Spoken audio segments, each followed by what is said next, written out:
kukumpirmahin ang pagkakakilanlan ng mga dating miyembro ng Philippine Marines na naging security detail ni dating Congressman Zaldico at sa aligasyon na paghahatid ng mali-maletang pera sa ilang politiko, partner. Ano lang naman to ang mga aligasyon na sila ay nagbigay ng 805 billion pesos na kickback na nanggaling sa flood control funds Aha. ay ang sagot lamang dito kahit sa ang panayam ay ipaliwanag mo lamang yung Rule 130 ng Rules of Evidence ng ating Rules of Court. Dito sinasabi na kapag ikaw ay may aligasyon ng maling gawain ay kinakailangan mong magpakita ng documentary evidence. Sapagkat dito sa mga testimonya o inilabas na pahayag nitong mga ex-Marines ay lumalabas na pawang haka-haka, sabi-sabi at produkto ng kanilang wild imagination.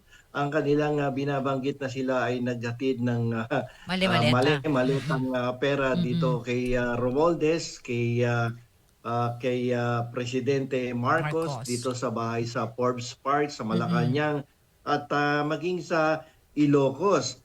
At ayon sa ating batas sa ilalim ng Rules of Evidence, kapag ikaw ay may sinasabi na nagbigay ka, nag-deliver ka ng mali-maletang pera na nagkakahalaga ng 805 bilyon, ay kinakailangan na ikaw ay may personal na kaalaman sa pagbibigay ng pera. Ibig sabihin din ay kinakailangan na ikaw ay may talagang personal perception doon sa mga pangyayari. Ibig sabihin, nakita mo ba na meron talagang kabuuang 805 billion na nakalagay doon sa maleta? Nahawakan mo ba ang pera? Nabilang mo ba?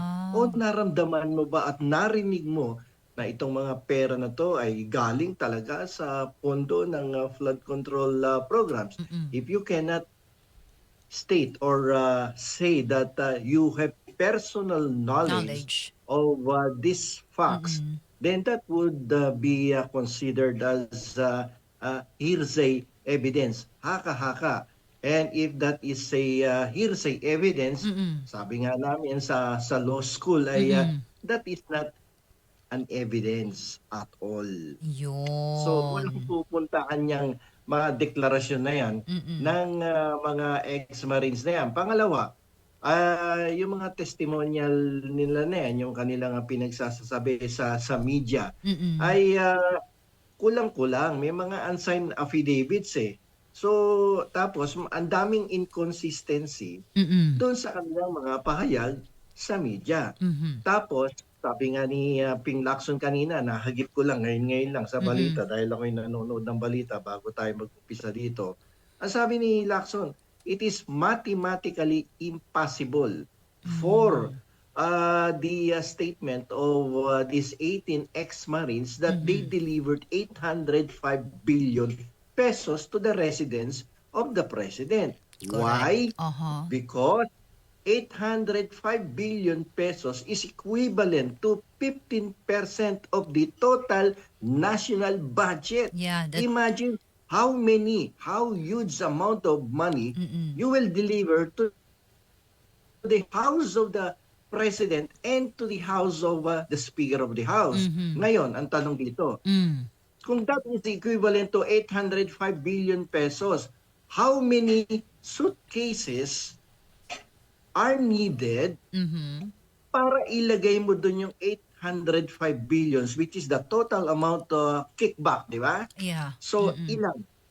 That is almost equivalent to 13,000 suitcases. Pangalawa, in order to deliver that to the house of the President, how many 10-wheeler trucks you need to deliver that to the house of the President at his Forbes Park homes? Ilan? Madami yun. Into hundreds of 10-wheeler trucks. Imagine mo, sana man lang nagpakita sila ng CCTV bago pumasok yung yung truck doon sa Forbes Park, Oo. nakita nila yung mga 10-wheeler truck pumapasok doon sa Forbes Eh di Park. sana Tanong mo, nasita na diba? yon. Oo. Oo, sana makakapasok ba naman yun doon? Alam Grabe. nyo, napakahigpit ho ng security ng Forbes Park. Oo. Grabe. Ako lang pag Sabi ko sa inyo. pumupunta dyan, kailangan mo pa ng ID, national ID, Yes. appointment, verification Tatawag doon pa sa may-ari yun. ng bahay, Oo. itatawag, titingnan yung rehistro ng kotse mo. Grabe Tapos yan. kahit So, partner, kahit security ka na doon or bodyguard ka nung mga malalaking, may impluensyang tao na nakatira sa di ka agad din papapasukin doon. Itatawag pa yun dun sa may-ari oh, Pakahigpit. Partner, kanina, na-interview din dito si former Senator Trillanes. Ang sinasabi niya, partner, bakit na taon na merong confirmation of charges si dating Pangulong Rodrigo Duterte, sinabay itong press ko na ito dito sa Club Filipino, partner sa Green Hills. Dito lang sa atin. Bakit, yun yung kanyang pinupunto kanina, bakit nasabay? And di umano, partner, nabanggit din dito yung ICC, di umano, suhol, partner to that story, na so sa mga, mali yun, sabi ni former Senator Trillanes. Bakit nadamay pati yun, partner? Kaya magpa-file siya ng kaso, partner dito.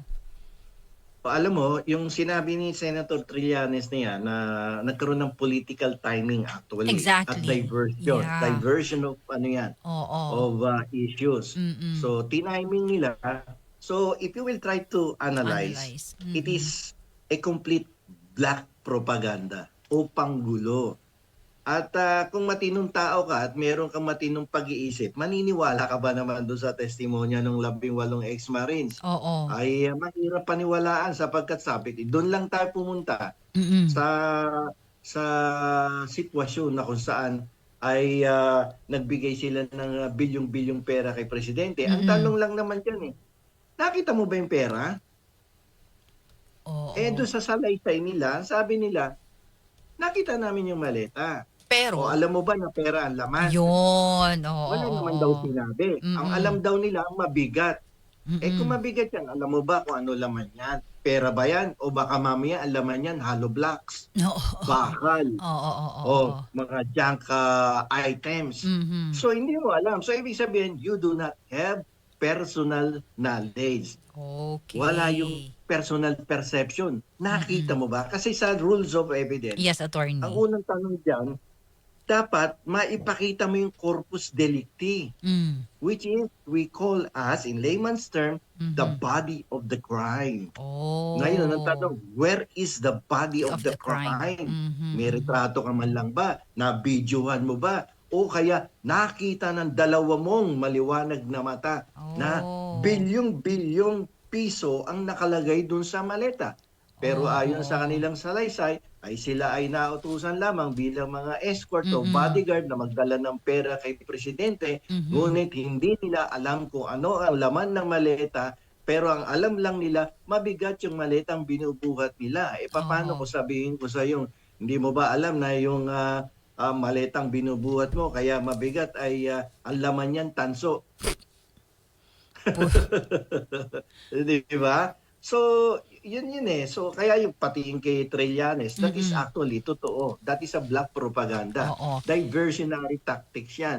At Mm-mm. sila din, nagbabakasakali, itong mga kalaban ng presidente, nagbabakasakali ito. Mhm. Kumbaga, they are trying to trigger at tinusubukan nilang magalit ang taong bayan at mapaniwala nila na bilyong-bilyong halagang pera ang talagang ninanakaw sa kaban ng bayan. Bayan. Kaso ang tao ngayon matatalino, lalo na ang mga kabataan. Mm-mm. Isipin mo, if you stole billions of pesos, Pesos. another support from Mm-mm. the rules of evidence, Mm. under Rule 130 of Mm-mm. the Rules of Court, there is a need for a documentary evidence.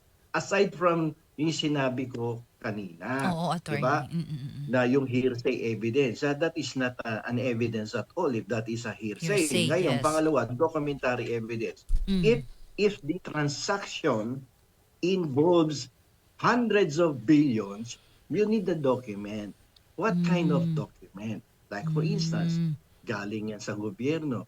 can you show proof na magiging consistent do sa 805 billion that there was a bank transaction to that effect? Kung wala, may Ah. voucher ba? Hindi Mm. isa, dalawa, tatlo, 10 vouchers. May nilabas bang vouchers? May nilabas bang resibo? May acknowledgement pa dyan? So, ibig Mm. sabihin, kapag wala ka nito, mga documentary evidence na to, wala ka ding personal knowledge, that would be tantamount to To.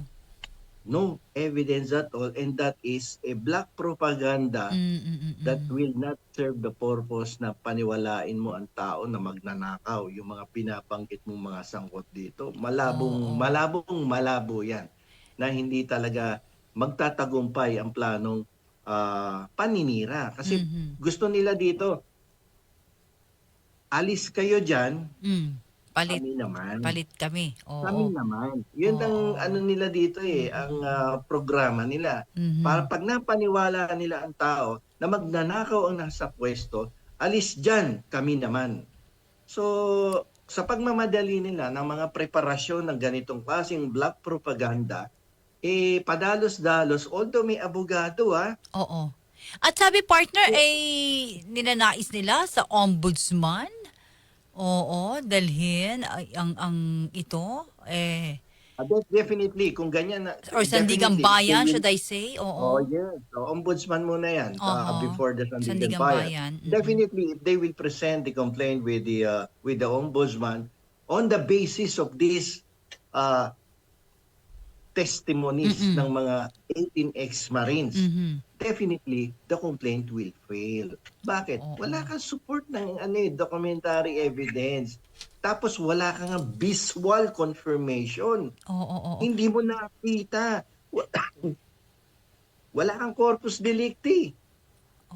Saan ka Oh. pupunta? Mm, mm, Parang, mm. ano ba yan? Abogado ba nag-prepare niyan? Oo. Attorney Bueno, law and beyond. Learn the law.